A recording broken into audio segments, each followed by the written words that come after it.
Hello friends, இன்னைக்கு நம்ம பார்க்க போகிறது ஜாப்பனீஸ் அனிமி சீரீஸ்னா returners magic should be special season 1 episode 4 தான் இன்னைக்குள்ள வீடியோவில் பார்க்க போகிறோம். உங்களுக்கு இந்த வீடியோ பிடிச்சிருந்தது அப்படின்னா லைக் பண்ணிட்டு அப்படி மறக்காம நம்ம சேனலை சப்ஸ்கிரைப் பண்ணிருங்க. இந்த எபிசோடுக்கு அப்புறத்துல இருந்தா நம்ம ஹீரோவோட பிளான் என்னது, நம்ம ஹீரோ இதுக்கப்புறம் என்ன பண்ண போறான், எல்லா விஷயங்களையுமே நமக்கு தெளிவாக காமிப்பாங்க. ஸோ பொறுமையாக வாட்ச் பண்ணுங்க. சரி வாங்க நம்ம இன்னைக்குள்ள கதைக்குள்ள போகலாம். இன்னைக்கு நம்ம பார்க்க போகிறது returners magic should be special season 1 episode 4. ராமோட அம்மாவை காமிக்கிறாங்க. ராம் உங்க அப்பா அவரோட லவ்வோட அடையாளமா இதை நம்ம கிட்ட விட்டுட்டு போயிருக்காரு. அவர் எங்க இருந்தாலும் அவர் நம்ம மேல வச்சிருக்கிற பாசத்தை இது நமக்கு காமிக்கும் அப்படின்னு சொல்லியிருப்பாங்க. இப்போ அந்த ஸ்வாட் வந்து ஃபுல்லா டஸ்ட்ரை ஆகுது. அவர் எங்க இருந்தாலும் அவர் பாசத்தை இது காமிக்கும் அப்படின்னு அவங்க அம்மா சொன்னதே அவனுக்கு தோணுது. தூக்கத்துல இருந்து கண் வலிக்கிறா. பார்த்தா இது எல்லாமே கனவு தான். அந்த ஸ்வாடா இருக்கு. உண்மையிலே இது ஓகே தானே அப்படின்னு சொல்லி ரொமாட்டிக்கா கேட்கும். ப்ரொஃபசர் பிரிச்சர்ட் தான் நம்மள வர சொன்னாங்க. எந்த பிரச்சனையும் இல்லை. நம்ம ஹீரோ வந்துட்டு ப்ரொஃபசர் பிரிச்சர்ட பார்க்க போறான். இவங்க தான் அவன் பார்ட்டி மெம்பர்ஸ் அவங்க கேட்கும். ஆமா நம்ம ஹீரோ சொல்றான். பிரிச்சர்ட உங்களுக்கு டீயை கொடுத்துட்டு எல்லாரும் கூடிய அப்படின்னு சொல்றாங்க. டேஸ்டா இருக்கே அப்படின்னு ரொமாட்டிக்கா பாக்குறா. குக்கீஸும் எடுத்துக்கோங்கன்னு அவங்க சொல்லுவோம். அப்புறம் நம்ம ஹீரோ பாக்குறோம். ஹீரோ சரின்னு சொன்ன உடனே அவனும் எடுத்து சாப்பிடுறான். அவன் சாப்பிட்றது கூட கியூட்டா இருக்கே அப்படின்னு ரொமாட்டிக்கா பாக்குறா. ஹெர்மான் எதுக்காக இந்த பார்ட்டியை கிரியேட் பண்ணிருக்கன்னு சொல்ல முடியுமான்னு பிரிச்சர்ட் கேட்கும். நாங்க ரேங்கிங் டோர்னமெண்ட்ல கலந்துட்டு ஆல்பா கிளாஸ்க்கு மூவ் ஆன் ஆக போறோம் அப்படின்னு நம்ம ஹீரோ சொல்றான். உண்மையிலே எங்களால ஆல்பா கிளாஸ் போக முடியுமா அப்படின்னு பிராம் கேட்கவும். கண்டிப்பா முடியாத நான் எக்ஸ்பிளைன் பண்றேன். ஒவ்வொரு வருஷமும் ஹேப்ரியான் அகாடமில எல்லா ஸ்டூடெண்ட்ஸோட ரேங்கியோ டெஸ்ட் பண்றதுக்கு ஒரு டோர்னமெண்ட் நடத்துவாங்க. ஒரு பார்ட்டில மினிமம் 3 பேரும் மேக்ஸிமம் 6 பேரும் இருக்கலாம். 2 பார்ட்டியும் ஃபைட் பண்ணி வின் பண்றவங்க நெக்ஸ்ட் லெவலுக்கு போவாங்க அப்படின்னு சொல்லுவோம். அப்ப பார்ட்டில அதிக மெம்பர் இருக்கிற பார்ட்டிக்கு அட்வான்டேஜ் அதிகம் தானே அப்படின்னு ரொமாட்டிக்கா கேட்கவும். அது உண்மை இல்ல. இந்த டோர்னமெண்ட்ல ஒவ்வொரு இண்டிவிஜுவலையும் தனித்தனியா அவங்க டெஸ்ட் பண்ணுவாங்க. சோ நீங்க இல்லாம உங்க பார்ட்டியால ஜெயிக்கவே முடியாதுங்கிறத நீங்க ப்ரூவ் பண்ணிருவீங்க. அண்ட் டோர்னமெண்டோட ஃபைனல்ஸ் அது நார்மலா இருக்காது. ஷேடோ வேர்ல்டுல நடக்கும். அதை கிளியர் பண்றவங்களுக்கு சிங்கிள் ரேங்கர் அப்படிங்கிற ஒரு டைட்டிலும் கிடைக்கும். அந்த டைட்டில் மட்டும் உங்களுக்கு கிடைச்சிடுச்சோ ஆப்வியஸா நீங்க ஆல்பா கிளாஸ்க்கு வந்துடலாம். பட் இந்த டோர்னமெண்டோட ஹிஸ்டரிலேயே எந்த ஒரு பேட்டாவும் சிங்கிள் ரேங்கரா வந்ததில்லைன்னு டீச்சர் சொல்லவும். ஆல்பா கிளாஸ்க்கு அதிக அட்வான்டேஜ் இருக்கு. பேட்டாவால எப்படி அவங்களை தோக்கடிக்க முடியும் அப்படின்னு ரொமாட்டிக்கா கேட்கவும். ஆல்பா கிளாஸ்க்கு இருக்கிற ரிசோர்சஸ் உங்களுக்கு எப்பவுமே கிடைக்காது அப்படின்னு பிரிச்சர்ட் சொல்லவும். அதனால தான் நான் ஆல்பா கிளாஸ் போகணும்னு நினைக்கிறேன் அப்படின்னு நம்ம ஹீரோ சொல்றான். ஆனா நம்மளால முடியாதுன்னு ரொமாட்டிக்கா சொல்லவும். யோசிச்சு பாரு, பேட்டாஸால கிரியேட் பண்ணப்பட்ட ஒரு பார்ட்டி சிங்கிள் ரேங்கரா வந்து மோஸ்ட் ஆஃப் த ஆல்பாஸோட பெஸ்ட்னு ப்ரூவ் பண்ணிட்டோம்னா இங்க இருக்கிற எல்லா முட்டாள் ப்ரொஃபசர்ஸ்க்கோ பேட்டாவோ ஸ்ட்ராங்னு ப்ரூவ் பண்ண முடியும் அப்படின்னு நம்ம ஹீரோ சொல்லுவோம். நானும் ப்ரொஃபசர் தான் பிரிச்சர்ட் சொல்றாங்க. நான் உங்களை சொல்ல நம்ம ஹீரோ சொல்றான். அந்த சிஸ்டமையே மாத்த நீ முடிவு பண்ணிட்டலான்னு கேட்கும். ஆமா நம்ம ஹீரோ சொல்றான். டிசையர் எதுக்காக இந்த பார்ட்டியை கிரியேட் பண்றான்னு தெரிஞ்சிடுச்சு. இப்போ உங்களோட முடிவு என்ன அப்படின்னு சொல்லி பிரிச்சர்ட் கேக்குறாங்க. ஆல்பா கிளாஸோட பார்ட்டிக்கு எல்லாமே தனியா ஒரு ரூம் இருக்கு. அண்ட் அந்த ஃபெசிலிட்டியும் ரொம்பவே அதிகமா இருக்கு. ட்ரைனிங் கிரவுண்டே செமையா இருக்கு. எல்லாரும் வேற லெவல்ல ட்ரைனிங் எடுக்கிறாங்களே அப்படின்னு ரொமாட்டிக்கா பார்த்தா பேட்டா கிளாஸோட ட்ரைனிங் ரூம் ரொம்பவே கேவலமா இருக்கு. இந்த பாலடைஞ்ச பில்டிங் ட்ரைனிங் ரூமா தரையில நிக்கும் போதே சவுண்ட் கொடுக்குது அப்படின்னு ரொமாட்டிக்கா பாக்குறா. எல்லா இடமும் தோசியா இருக்கு அப்படின்னு சொல்லி பிராம் பாக்குறான். உள்ளுக்குள்ள நிறைய எலிங்கெல்லாம் இருக்கு.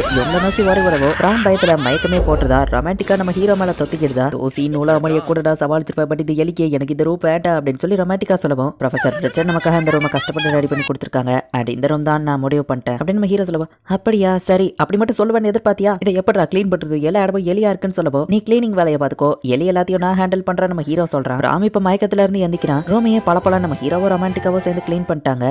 டிசைர் என்ன மன்னிச்சிரு, என்னாலதான் கையை உடஞ்சது. அதை வச்சுட்டு ஒன்று வேலை பார்க்க வச்சுட்டு அப்படின்னு பிராம் வருத்தப்பட. பரவாயில்ல இருக்கட்டும். சரி ரொமாட்டிக்கா நீ இந்த ரூமே நமக்கு தான் ஆரம்பிக்கலாமா நம்ம ஹீரோ கேட்கவும். ஓகே நான் குளிச்சுட்டு ரெஸ்ட் எடுத்துட்டு அப்படின்னு ரொமாட்டிக்கா சொல்லுவோம். நான் ட்ரைனிங் ஆரம்பிக்கலாமான்னு கேட்டா நம்ம ஹீரோ சொல்றான். இந்த பார்ட்டியில ஜாயின் பண்ண உங்களுக்கு விருப்பம் இருக்கா அப்படின்னு சொல்லி பிரிச்சர்ட் கேட்கவும். ஆல்பா கிளாஸ்ல இருக்கிற எல்லாருமே ரொம்ப ஸ்ட்ராங். என்னால அங்க ப்ரமோட் ஆக முடியுமா அப்படின்னு ரொமாட்டிக்கா யோசிக்கவும். என்ன பத்தின சீக்கிரட்டை தெரிஞ்சுக்கணும்னு நினைச்சே நம்ம ஹீரோ கேட்கறான். கண்டிப்பா அதுக்காக வச்சு நான் அந்த பார்ட்டியில ஜாயின் பண்றேன் அப்படின்னு ரொமாட்டிக்கா சொல்றேன். நான் டிசைர் கூட டைம் ஸ்பெண்ட் பண்றதா இருந்தா எங்கேயா இருந்தாலும் எனக்கு ஓகே அப்படின்னு பிராம் சொல்றான். அப்ப சரின்னு பிரிச்சர்ட் அவங்களுக்கு ரூம் அரேஞ்ச் பண்ணி கொடுத்துருக்காங்க. ஆல்ரெடி நான் ஓகே சொல்லிட்டேன். சோ எவ்வளவு கஷ்டம் இருந்தாலும் அதை நான் கண்டிப்பா தாங்கிப்பேன் அப்படின்னு வா சொல்லவும். ரொமாட்டிக்கா ட்ரைனிங் ரூம் இந்த பக்கம் அப்படின்னு நம்ம ஹீரோ சொல்றான். செவுத்துல நம்ம ஹீரோ இப்ப குட்டியா ஒரு சர்க்கிளை போட்டு வின் மேஜிக்கை வச்சு கரெக்டா அந்த சர்க்கிள்குள்ள அட்டாக் பண்ணு சொல்லுவோம். இது ரொம்ப ஈஸி பாரு, ஒரே நேரத்துல எத்தனை சர்க்கிள் கொண்டு வந்திருக்கேன்னு அப்படின்னு சொல்லி அவ்வளவு அட்டாக் பண்றா. ஒரு அட்டாக் சென்டர்லயும் மத்த 2 அட்டாக்கும் சைட்ல படுது.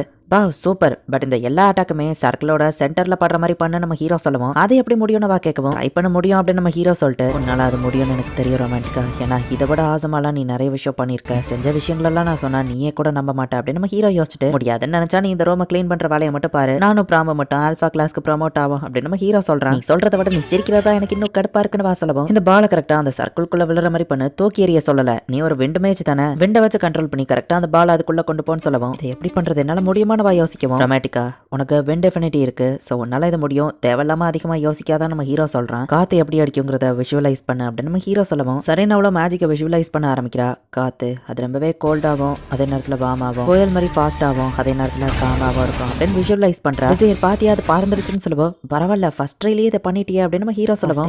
என்ன பாராட்டி இருக்கான் அப்படின்னு ஹாப்பி ஆகுறா. சரி எனக்கு ஸ்பாட்ஸ்மேன் சொல்லி தர போறியா அப்படின்னு பிராம் கேட்கவும். சாரி பிராம், ஆல்ரெடி நீ டோர்னமெண்ட்ல வின் பண்ற லெவலுக்கு ஸ்ட்ராங் தான். உனக்கு தேவையான எல்லாமே உனக்கு ஆல்ரெடி தெரியும். நான் கத்து கொடுக்கறதுக்கு பெருசா எதுவும் இல்ல. நீ ஆல்ரெடி ரொம்ப ஸ்ட்ராங் தான் நம்ம ஹீரோ சொல்லவும்.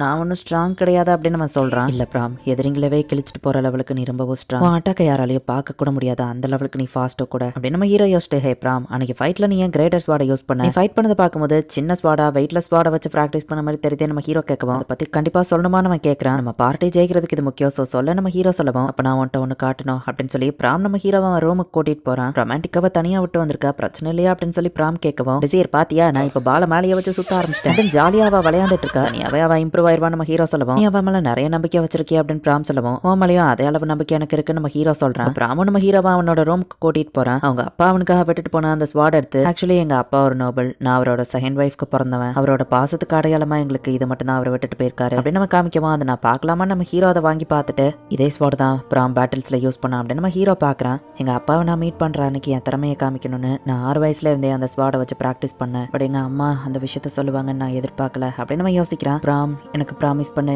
என்ன ஆனாலும் சரி நீ உங்க அப்பாவை பார்க்க போவே கூடாது, அவரோட வாழ்க்கை வித்தியாசமானது, நம்மளுக்குலாம் அதுல இடம் இல்ல, என்னானாலும் அவரை பார்க்க போக கூடாது. அம்மா, நான் உன்னை லவ் பண்றேன்டா, அது உனக்கு போதாதான்னு கேட்கவும், நானும் உங்களை ரொம்ப லவ் பண்றேன் அம்மா அப்படின்னு அவன் சொல்லியிருப்பான். நோபல் காமனரை கல்யாணம் பண்ணான்னு தெரிஞ்சா பெரிய பிரச்சனை. நல்ல வேலை பிராம அவங்க அப்பாவை பார்க்க போல, ஒரு வேலை பயிர்ந்தா இந்நேரம் உயிரோட இருந்திருக்க மாட்டான், அது டேஞ்சர்னு தெரிஞ்சுதான் அவங்க அம்மாவும் அவங்க அப்பாவை பார்க்க போக கூடாதுன்னு சொல்லியிருக்காங்க போல அப்படின்னு நம்ம ஹீரோ யோசிக்க, எல்லா நோபல்ஸுமே இந்த அகாடமிக்கு வருவாங்கிறதுனால தான் ஸ்வாடை வச்சு எங்க அப்பா யாருன்னு கண்டுபிடிக்கலாம்னு நான் நினைச்சேன். ஒரு நாள் இந்த ஸ்வாடை போய் நான் அப்ரைசல் பண்ணி பார்த்தேன், அப்பதான் தெரிஞ்சது இந்த ஸ்வாடுக்கு எந்த வேல்யூமே இல்ல, இது ஒரு குப்பை, இந்த சாதாரண குப்பையை அவர் லவ்வோட அடையாளமா எங்களுக்கு கொடுத்துட்டு போயிருக்காரு, இனி இந்த குப்பையை நான் யூஸ் பண்ணவே மாட்டேன் அப்படின்னு பிராம் அந்த ஸ்வாடை தூக்கி போடுறான். ஸ்வாட் எனக்கு தேவையில்லை, அதை நான் யூஸும் பண்ண மாட்டேன் அப்படின்னு நம்ம சொல்லவும், ஹீரோ அப்போதைக்கு பிராம்ட்ட எதுவும் சொல்லல, அமைதியா விட்டுருதான். அந்த ஸ்பாட்டை யூஸ் பண்ணி தான் இவன் பல பேட்டில் ஃபைட் பண்ணிருக்கான் அப்படின்னு நம்ம ஹீரோ யோசிச்சுட்டு இருக்கான். ரொமான்டிக்கா விண்ட வச்சே பால சர்க்கிள்குள்ள தூக்கி போடுறா, அது பவுன்ஸ் ஆகி வெளியே தான் கிடக்குது, சர்க்கிள்குள்ள இருக்கணும் நம்ம ஹீரோ சொல்றான். அப்போ ரொமான்டிக்காவை நம்ம ஹீரோ போய் உத்து பாக்குறான். ரொமான்டிக்காவும் ரொம்ப வெக்கப்படுறா, என் லவ்வோட அடையாளமா இதை வச்சுக்கோ அப்படின்னு சொல்லி டொனாட்டா வந்து ரொமான்டிக்கா கிட்ட கொடுத்ததை நம்ம ஹீரோ யோசிச்சு பார்த்துட்டு, அட வாய்ப்பு இருக்கு நம்ம ஹீரோ யோசிச்சுட்டு, பிராம் அந்த ஸ்வாடை நான் திருப்பி பார்க்கலாமா நம்ம ஹீரோ கேட்கவும், நான் இனி அதை யூஸ் பண்ண மாட்டேன்னு சொன்னல, ஸோ முடியாதுன்னு நம்ம சொல்லவும், ஒரு விஷயத்தை கன்ஃபார்ம் பண்ணணும், ஸோ அதை நான் பார்க்கணும்னு நம்ம ஹீரோ சொல்லவும், இல்ல முடியாது டிசையர், ஏன்னா நான் அந்த ஸ்வாடை வித்துட்டேன் அப்படின்னு சொல்லி பிராம் சொல்றான். பிராம் அவன் ஸ்வாடை வித்த கடையை நமக்கு காமிக்கிறாங்க. ஸ்ட்ராங்கான அந்த கடையோட செக்யூரிட்டி கார்டு இல்லத்தனமா இருக்கிற அந்த கடைக்காரன் நமக்கு காமிக்கிறாங்க. இந்த இடத்துல இந்த எபிசோட் முடியுது. நம்ம ஹீரோக்கு தெரியும் பிராம் அந்த ஸ்வாடை தான் பல பேட்டில்ல யூஸ் பண்ணியிருக்கான் அப்படின்னு. நீ இந்த ஸ்வாடை தான்டா ஃபியூச்சர்ல யூஸ் பண்ணுவான்னு நம்ம ஹீரோவால டைரக்டா அதை பிராம் கிட்ட சொல்ல முடியாது. அந்த ஸ்வாடை பத்தி நம்ம ஹீரோ இப்பதான் எதையோ கண்டுபிடிச்சிருக்கான். அது என்ன அப்படிங்கறத நெக்ஸ்ட் எபிசோட் பார்த்து தெரிஞ்சுக்கோங்க. அண்ட் உங்களுக்கு இந்த வீடியோ பிடிச்சிருந்தது அப்படின்னா லைக் பண்ணிட்டு அப்படி மறக்காம நம்ம சேனலை சப்ஸ்கிரைப் பண்ணிருங்க. தேங்க்யூ ஃபார் வாட்சிங். Bye guys. நெக்ஸ்ட் எபிசோட்ல மீட் பண்ணலாம்.